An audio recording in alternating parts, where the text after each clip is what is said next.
Thank you. I think the first thing that came up for me was just gratitude to be able to be a witness to this project and to be involved in some of the early origins. But literally, I had an experience of just being stunned when I came into it was my first time to the new campus. And so I didn't know what to do, didn't know where to go. When I look back at how I reacted, I noticed it's the same way if I pick up a scientific paper or a piece of policy or legislation. So the first thing I did is I looked for the table of contents. So I walked halfway down the hall looking for where does it start and where is the guide. And then you scan through the article and you read the captions. So I went through the exhibit quickly, looking for the captions, the explanations. Didn't spend too much time on the artwork, but trying to see, okay, what part goes after which part. And then I went through a second time much more thoughtfully, because now I was oriented, or at least my brain thought I was oriented. What's this sequence that I'm looking at? And then I was actually able to spend time with each of the pieces and sort of look for connections and actually experience what was happening. So for me, it was an interesting, I was out of my element, so I went back to my usual practice, which is, find the table of contents, look at the pictures, and then see how long it is, and then pace myself through it. No offense. There's no offense taken. I mean, the beautiful thing about this is that we're interested in everybody's responses, and it is a continuum, it is a spectrum in that sense. So the next question is, what are your thoughts on the physicists' contributions to the process? So we've set up these gray squares which have the physics introduction. So when the artists and physicists were dialoguing, whether through papers or emails or diagrams, we set them up in these cosmic. The gray is Cosmic Quest. It's the name of the gray color. When Ingrid had to go get the paint, she was like, oh no, another decision. Right, Cosmic Quest, yes! So the question, Tim, is what are your thoughts on the physicists' contributions to the process as you can see them, the excerpts? Yeah. So I had a couple thoughts about that. I mean, my first response is that not all physicists or scientists would have engaged in this way in this project. So there's through a process of self-selection, as well as some of the curation of which scientists are involved. The people who were involved were quite committed, and so that really came through to me, looking at the way people interacted and the level of intentionality that the physicists had. So there was a level of generosity and commitment, which is not always common in the world of science. No offense to my colleagues. And I was also impressed by some of the examples. I remember two examples, both from Ewan and Carla, that really made this effort to take the artistic response and then try to connect it back to the tools that they used in their scientific training. And I thought that was very innovative and groundbreaking, because that's, Einstein once talked about, the old mind cannot solve the new question, or whatever that quote was, but this was an effort to use, really look for new ideas to bring to existing problems. So I thought turning the artwork almost literally, because scientists sometimes work in the literal domain, into some scientific product was an example of that integrative thinking which is required in science. You were talking earlier about, finding the similarities and the differences. And that's often where the exploratory side of science is where there are different phenomena, and then we spend our time trying to see is there some underpinning linkage which actually provides a model that covers both. And so for me, that was interesting to look at that step from some of the physicists to actually look for, maybe in a crude way and a bit of a forced way, but how can this artistic experience be somehow mapped to the vocabulary that we use in the laboratory? Right. Okay, so here's a funky question. Has your understanding of antimatter changed after looking at this? I would say yes, both in the perhaps more in the figurative domain, but it was clear to me that in the, and I wasn't present for the full science lecture, but in the discussion of antimatter, this notion of time reversal came up, and that appeared to be a very popular theme among some of the artworks. Is this concept of what we mean by time symmetry or time reversal, and is it literal, or how can we actually reverse time? So the human side, the human interpretation of time reversal in antimatter was something I wasn't as familiar with before actually seeing this exhibit. So I'm much more interested in, so what do we really mean by it in physics? So John Bagger and I were talking last night about, well, we never thought of time reversal as that special, but clearly it really fires the imagination. So we should think about that. The second thing that I really got a sense of is we talk about annihilation and creation all the time in quantum field theory.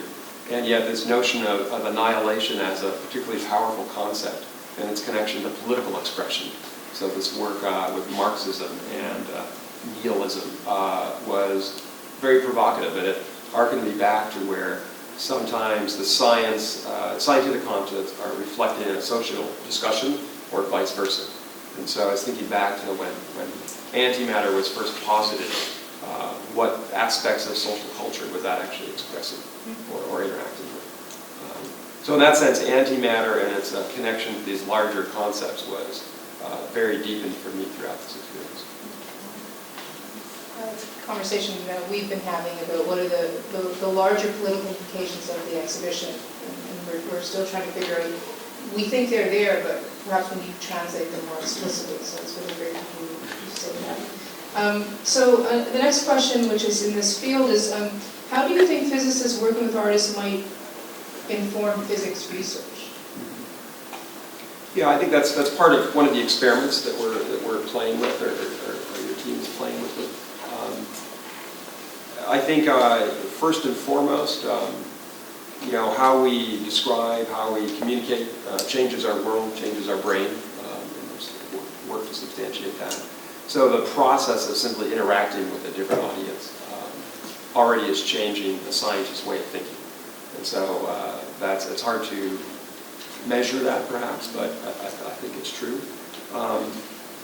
And this notion, again, that Brian and Ursula are pointing to, the connections between different experiences or different phenomena is as a fundamental practice in science. And so we were talking yesterday about the challenge. Scientists often find themselves trying to explain what's happening to their neighbor, to their mom, to their son, to their dog, to a politician. Same with art. That's right. But we have to get it right. Just the challenge of trying to be in communication with a different audience, such as a particular artist or a set of artists, I think forces us to connect with our own thinking in a deeper fashion. And it actually makes us more sensitive to breakthroughs. And we often look at in the world of science, we say that the richest area for breakthroughs is where you have an interface between either traditional disciplines or traditionally distinct ideas.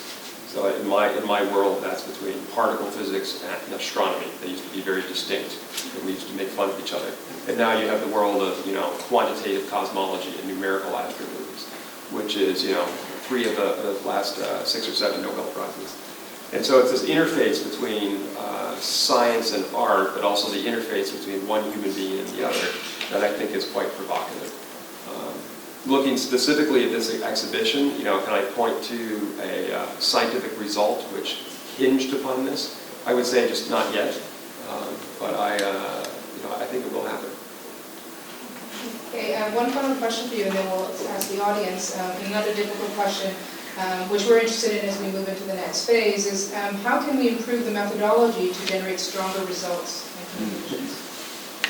Yeah, well, I'm very thrilled with what's already been produced, so it's better can be the enemy of good, as they say. I think one of the concepts that you mentioned here, this what constitutes a response, and I think that would be the next dimension to add to this. So it's great to have Brian here. You can bring in the world of perception as another element in how this dialogue happens between the scientists and the artists. You could look at how do we capture what a response is, and in some ways the artists have a more systematic thing. It's, well, I've made something, and that constitutes a response. Whereas in science, we're never done with anything. We're always revising, because that's part of the progress. And so exploring that dimension between both fields of practice might be interesting. And what I see personally there is, if you look at what these human beings were grappling with, the scientists and the artists, they're all responding to something about the universe. Call it the concept of antimatter, call it a science lecture, call it an experience of someone's artwork. But as humans, we're always responding to something. We're just a brain, a set of chemicals. And so I think that would be another dimension to bring to the next phase, is how can we play with that concept of what constitutes a response, and maybe bring some of the dialectic into that inquiry. Thank you, Tim. Do you have any questions for Tim? Anyone who hasn't asked a question yet, just because I see two hands of people in time. All right then. Oh, there you go. Oh, you asked a question. Sorry, quick comment. Right from the beginning, I've been chewing on this idea of the definition of a response. And I don't like the word. The reason I don't like the word is it creates a sort of alienation, right? That is, the stimulus is provided by A and the response is given by B. And that takes A and B apart. And the whole idea of this thing for me was the engagement. Okay, so I'd really much more like to see focus on the engagement rather than the stimulus and the response patterns, right? Because that's where we've been for hundreds of years. In the stimulus and the response patterns between art and science. And now we're getting into engagement. I think I want to focus on that. Yeah. Just to respond, sorry. But I think you bring up a powerful distinction. So I usually think about, in psychology we have stimulus and response. But there's a distinction sometimes between a reaction and a response. So we often think of a reaction as the biochemical instinctual action. And then a response is sometimes defined as a reaction after full consideration. And so that gets more at the engagement practice that you described. And that's really what I see happening in this exhibition, is that there is a full consideration. There's an engagement with a stimulus, which could be a science lecture, an email from someone, or the artwork. So I think that's a useful distinction that we might want to make sure is clear in the next phase. My view is when we talk about the response, there is some consideration there. Maybe we need to give that more space or actually get interested in that. And I think your suggestion of calling that engagement is probably a powerful tool. It's possible that I'm thinking about this with the bias of being a psychologist, but I'm just noticing how relevant that discipline is to everything that's been talked about so far. So especially when we're talking about things like perception from the side of the scientists and the artists involved. So something I'm curious about with that part is, let's say somebody comes to the exhibition who has no formal training in the sciences or in the arts, and they see this and they experience this. As a scientist, are there things that you want them to walk away with, or that you want them to experience or think about with respect to the physics concepts that are being explored here? That's a bold question. I think first and foremost for me, and this is my personal view, I think of this as a research project. So it's less about leaving a large majority of the public with a particular impression, and more about the research questions and what we've learned about the practices that we bring. But there is a part of me that, I started reading about antimatter when I was a kid, and it led to my career. So I would be delighted if, as you say, people who don't have the formal training, if they had an experience of the grandeur or the mind-blowing aspect of antimatter by viewing this exhibit, I think that would be tremendous.